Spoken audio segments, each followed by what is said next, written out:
जैसे आपके पास में दुर्वा हो तो पहले शिवलिंग पर दुर्वा चढ़ाओ, दुर्वा चढ़ाने के बाद में फिर बेलपत्र समर्पित, और समर्पित करने के बाद में धीरे धीरे देवाधिदेव महादेव को जल का पात्र से, तांबे के कलश से धीरे धीरे शिव जी को जल समर्पित, धीरे धीरे भगवान शंकर को फिर जल समर्पित करना प्रारंभ। जब आप धीरे धीरे जल चढ़ाना प्रारंभ करेंगे, जल चढ़ाएंगे, धीरे धीरे जल चढ़ाकर उसको दुर्वा बेलपत्र जो चढ़ाई है उसके ऊपर से चढ़े हुए जल को आप लेकर आएंगे। नंदीश्वर शिव जी का नाम लेकर, नंदीश्वर महादेव का नाम लेकर उस जल को से आधा चम्मच जल भी रोज प्रतिदिन दुर्वा बेलपत्र चढ़ाने के बाद जो चढ़ाया गया जल है उसको लाकर पिलाएंगे।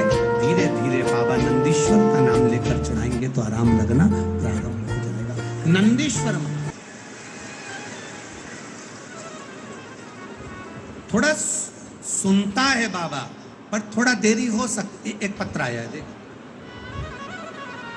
ने लिखा, खगड़िया के रहने वाले तो वह है जिसने करा है वो जान।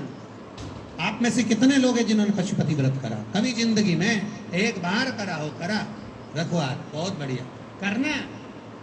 जीवन में जब तकलीफ कष्ट नहीं लगे आपके जीवन में कि ये तकलीफ मेरे सामने आकर खड़ी हो गई, कष्ट मेरे सामने आकर खड़ा हो गया, ये दुख मेरे सामने आकर खड़ा हो गया, अपने बच्चों के लिए करो, चाहे अपने लिए करो, चाहे अपने परिवार के लिए करो। जब तुम्हारी जिंदगी में सामने दुख आकर खड़ा है और एक बार किया गया भगवान पशुपतिनाथ के व्रत का स्मरण हमारे जीवन का सुख प्रदान कर देता है।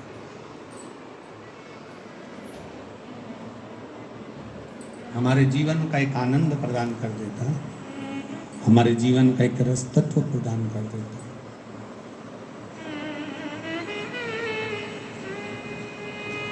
अगर आज मेरे देवाधिदेव महादेव यहाँ पृथ्वी पर मृत्युलोक में भूमंडल पर अगर विराजमान है तो ये नंदीश्वर के कारण विराजमान। रोग शिव मंदिर जाते हो आप लोग? शंकर जी के मंदिर जाते हो? इस समय अगर बहुत टेंशन में अगर जीवन निकल रहा हो तो कहाँ बैठने का कहा था? नंदी के पास में। और क्या देखने का कहा था? शिवलिंग का दर्शन। क्यों कहा, किस लिए कहा? तो नंदीश्वर शिव महापुराण की कथा कहती है, नंदीश्वर शिव महापुराण की कथा वर्णन करती है, जब हम नंदी के पास बैठकर भगवान शिव को एकाग्र चित्त से मौन होकर देख रहे होते,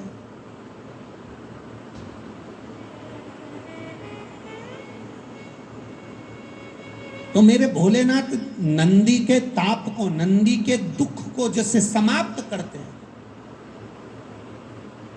उसी तरह मेरे शिव हम केवल नंदी का स्पर्श कर कर, चरण पकड़कर मात्र दर्शन करते हैं तो हमारे जीवन के दुख भी नंदीश्वर महादेव समाप्त करते चले जाए हमारे जीवन में।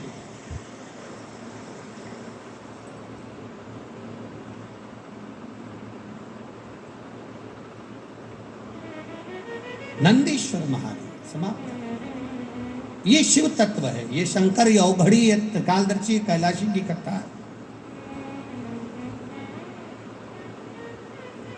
जिसको पुकारता है मेरा महादेव वो आता है, जिसको खींचता है मेरा महादेव वो आता है, जिसको मेरा महादेव कल्याण करने वाला होता है, सुख प्रदान करने वाला होता है, आनंद देने वाला होता है, मेरा महादेव उसको खींच कर पुकार कर शिव महापुराण की कथा तक ले जाकर बिठा देता है। अकाल मृत्यु वो मरे जो काम करे चंडाल का, काल उसका क्या बिगाड़े जो भक्त हो महाकाल का। जो शिव की आराधना करने वाला हो वो सुख पाता है। बोल बम का नारा है, हमारे जीवन का सुख वही है। एक शिव तत्व, एक शंकर अवघड़ी दानी त्रिकालदर्शी। देवराज को नहीं मालूम, कि मेरे ऊपर कुछ करुणा होने वाली है। चोरी का सामान ले जाकर मंदिर में बैठ गया, मंदिर से चोरी का सामान लेकर बाहर निकला, हर हर महादेव कहा जा रहा था, उसको क्रोध आ रहा था, उसको गुस्सा आ रहा था। संसार में कई लोग ऐसे होंगे जो कि जिनके मन में शिव के प्रति भाव नहीं होगा, जो शंकर जी के मंदिर जाना, शंकर जी पे जल चढ़ाना, शंकर जी पे बेलपत्र चढ़ाना, शंकर जी पे दुर्बा चढ़ाना, शंकर जी पे जल चढ़ाना, इसको भी लोग ढोंग समझते हैं, प्रपंच समझते हैं, छल समझते हैं।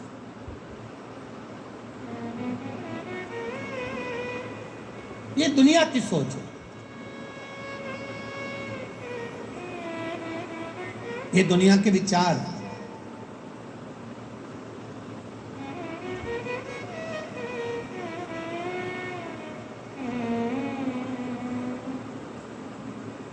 ठंड का ताप पड़ा, ताप पड़ते शरीर छूटा तो इसको जाना था नरक, पर नरक नहीं गया, इसको भगवान शंकर नंदी पर बिठा कर कैलाश धाम लेकर चले। कैलाश धाम मेरा देवाधिदेव महादेव लेकर चलेगा। कारण केवल एक कारण प्रबल था कि देवराज की माता शिवजी के मंदिर जाती थी, एक लोटा जल चढ़ाती थी, शंकर की आराधना करती थी।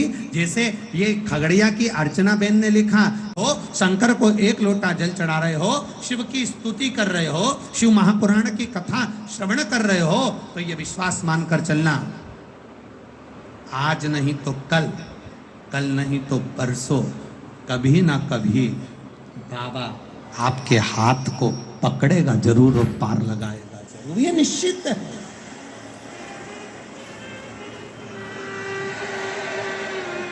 वो खाली नहीं छोड़ता, पकड़ता जरूर है।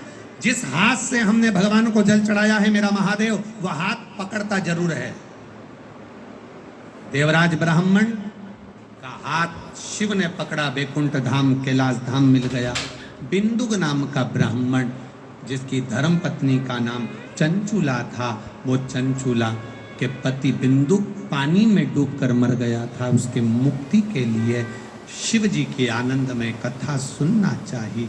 देवलोक से नहीं, कैलाश धाम पर शंकर भगवान के धाम में पार्वती जी की सहेली बनकर कथा सुनना चाहिए। पंचपुष्प, पंचदुर्वा और पंचपात्र जल,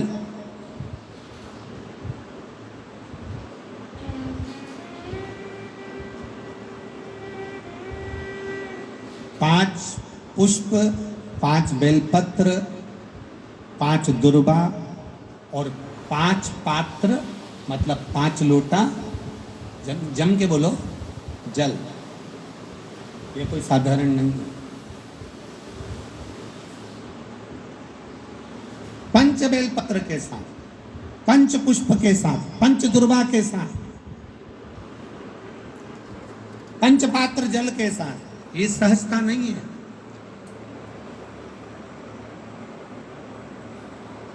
बहुत ध्यान दीजिएगा, बहुत। जिन जिन बच्चों के विवाह में देरी हो रही हो, बेटा बेटी के विवाह में देरी हो रही हो, या सफेद आंकड़े की जड़ तुमरुका जी के नाम से बांधने के बाद भी गर्भ नहीं ठहर रहा, तो ये नंदीश्वर शिव महापुराण की कथा खगड़िया में जो चल रही है बिहार में, इसके आज शुरू के दिन की कथा का स्मरण करिएगा। 5 बेलपत्र, 5 दुर्वा, 5 पुष्प और 5 लोटा जल। सोमवार के दिन शिव जी के मंदिर में प्रातः के समय पर बाबा को 1 बेलपत्र, 1 दुर्वा, 1 पुष्प, 1 लोटा जल समर्पित कर कर थोड़ी देर रुककर श्री शिवाय नमस्तुभ्यम या पंचाक्षर मंत्र ओम नमः शिवाय स्मरण कर कर, महामृत्युंजय मंत्र का स्मरण कर कर, फिर बेलपत्र, फिर दुर्वा, फिर पुष्प, फिर जल, ऐसा 5 पंच बेलपत्र, पंच दुर्वा, पंच पुष्प, पंच पात्र जल तुमरुका जी का नाम लेकर समर्पित कर कर उस जल का आचमन करिए। 5 सोमवार या 7 सोमवार करिए, बाबा गर्भ अवश्य ठहराएगा और संतान अवश्य हो। तुमरुका जी के नाम का स्मरण ही जीव का आनंद दे जाता है। बोल तुमरुकेश्वर महादेव की, नंदीश्वर महादेव की। शिव के नाम का उच्चारण हमारे जीवन और पंच पात्र जल का महत्व। आज तो कथा का समय अब हो गया, पर कल अगर याद रहा तो इसका वर्णन हम कुम्भका जी के नाम से एक और चीज के लिए, जो नारी के गर्भाशय में या किसी शरीर के अंदर गांठें अगर पड़ जाती है, गांठ पड़ जाती है, तो उसके लिए भी इसका प्रयोग किया जाता है। अगर कल याद रहा कथा में तो हम अवश्य इसका वर्णन करेंगे।